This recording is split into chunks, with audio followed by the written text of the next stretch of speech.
Member of the Australian Parliament Tuberculosis Caucus, I want to raise my voice as well in support of this motion. Tomorrow morning, my parliamentary colleagues and I will join together at the World TB Day breakfast to throw our renewed support behind the efforts to eradicate tuberculosis worldwide. TB, Madam Deputy Speaker, is a serious infectious disease, and despite the little to no awareness that many people have about TB in Australia, the disease has an incredible reach worldwide, and especially so in our own region.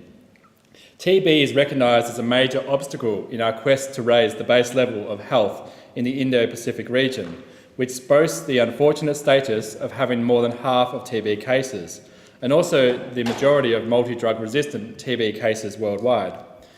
If that is not enough of a reason to act on TB, the sheer proximity of tuberculosis to our borders, 4 kilometres away in Papua New Guinea, should prompt concern for those who may have found themselves unaware of this conversation, as we find many parts of our society blissfully unaware of the continued existence and threat of TB, relegated to being a thing of the past, a historical killer, seemingly eradicated, along with many of the other diseases or illnesses that characterised our past. The reality is, Madam Deputy Speaker, that in 2016, 10.4 million people fell ill with TB, and 1.7 million people died from it. People with HIV are even at more risk, with TB being a leading killer for those living with HIV. TB is very much still out there, and many Australians are somewhat sheltered to the devastation that it can leave behind. I am proud, though, of Australia's support in addressing the threat of TB, and urge the support of my colleagues that we continue to do so. And last year in 2017, I had the opportunity to travel with the Pacific Friends of Global Fund to look at our work in tackling TB, malaria and HIV in Myanmar and Thailand. So I saw firsthand the benefit of our funding to tackle TB. Despite achieving and maintaining one of the lowest rates of TB incidence in the world, it is important for Australia to support research and development into better tools to fight TB in Australia, in our region and abroad. Since 2011, Australia has committed $60 million to comprehensively support TB control in PNG alone. We are partnering with PNG and the World Bank to address drug-resistant TB. And just last year, we pledged $220 million for the 5th replenishment of the Global Fund to fight AIDS, TB and malaria. To examine the funding and support to end TB from another perspective, there are additional reasons for action on TB globally and for our involvement.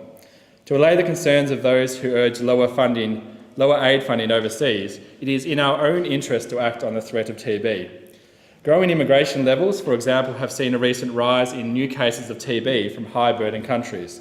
With Australia's population predicted to rise by over 10 million people by 2056, it is important that future immigration policies can adequately detect and control TB in new arrivals and allow for ongoing monitoring.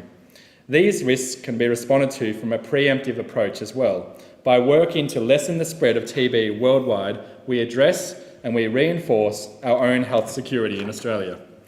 Madam Deputy Speaker, it can always be argued that there should be more done to address global health risks, but I am proud that Australia continues to advocate for increased global attention to TB, especially in the Indo-Pacific region, and that, in response to my esteemed colleague's motion, Australia will be strongly represented at the high-level meeting of the UN General Assembly on ending TB.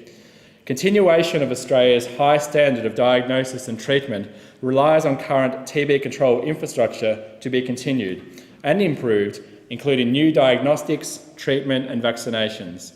In this, I join with the member for Leichhardt in calling for increased Australian action and leadership on research and development, prevention, testing and treatment. Saturday may have marked the 136th anniversary of the discovery of the bacterium that causes TB, but we are undoubtedly closer to its eradication than we were 136 years ago. Thank you, Madam Deputy Speaker.